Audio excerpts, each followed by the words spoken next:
ಟಿವಿ7 ಕನ್ನಡಕ್ಕೆ ಸ್ವಾಗತ. ನಗರಂಗೆರೆ ರಸ್ತೆ ದುರಸ್ತಿಗೆ ಗ್ರಾಮಸ್ಥರ ಪಾದಯಾತ್ರೆ. ಅಧಿಕಾರಿಗಳಿಗೆ ಮನವಿ. ರಸ್ತೆ ನಿರ್ಮಾಣಕ್ಕೆ 5 ಕೋಟಿ ರೂಪಾಯಿ ಅನುದಾನ, ಶೀಘ್ರ ಕಾಮಗಾರಿ ಆರಂಭದ ಭರವಸೆ.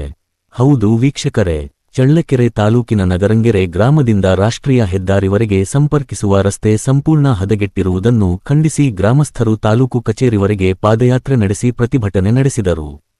ತಾಲೂಕು ಕಚೇರಿ ಎದುರು ಅಧಿಕಾರಿಗಳಿಗೆ ಮನವಿ ಸಲ್ಲಿಸಿದ ಗ್ರಾಮಸ್ಥರು ರಸ್ತೆ ನಿರ್ಮಾಣವನ್ನು ತಕ್ಷಣ ಆರಂಭಿಸುವಂತೆ ಆಗ್ರಹಿಸಿದರು.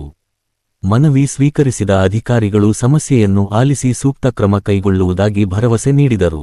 ಈ ಕುರಿತು ಪ್ರತಿಕ್ರಿಯಿಸಿದ ಲೋಕೋಪಯೋಗಿ ಇಲಾಖೆಯ ಇ.ಎ. ಅವರು, ನಗರಂಗೆರೆ ರಾಷ್ಟ್ರೀಯ ಹೆದ್ದಾರಿ ಸಂಪರ್ಕಿಸುವ 4 ಕಿಲೋಮೀಟರ್ ರಸ್ತೆ ನಿರ್ಮಾಣಕ್ಕೆ 5 ಕೋಟಿ ರೂಪಾಯಿ ಅನುದಾನ ಮಂಜೂರಾಗಿದ್ದು, ಅತಿ ಶೀಘ್ರದಲ್ಲೇ ಕಾಮಗಾರಿ ಆರಂಭಿಸಲಾಗುವುದು ಎಂದು ತಿಳಿಸಿದರು.